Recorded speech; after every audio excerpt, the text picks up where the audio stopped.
Alright, magpapalit tayo ng tambucho ngayon. May dumating tayo galing Shopee. Masyado kasi maingay ito, kaya bala kong palitan na. Sakto by October magbabagyo kami ng girlfriend ko. So ang tendency pag masyadong maingay, dagdag pagod kasi tsaka sakit sa tenga.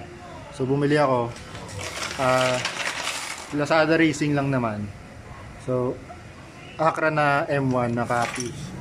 Ito siya. So i-DIY natin siya. Ngayon isa-sound check muna natin yung difference ng tunog nito sa tunog nito.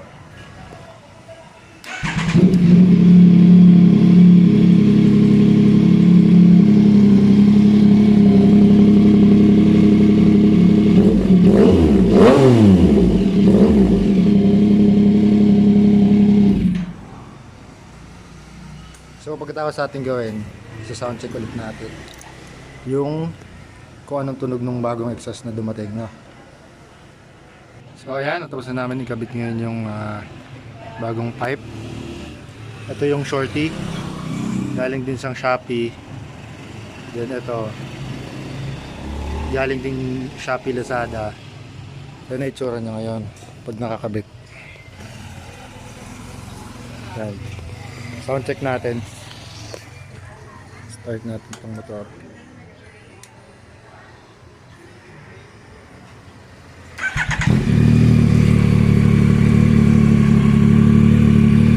Maingay pa din naman pero hindi na siya ganun kabulabog tulad na itong shorty. Hindi na siya masyadong nakakapagod saka masakit sa tenga pag nag long ride tayo.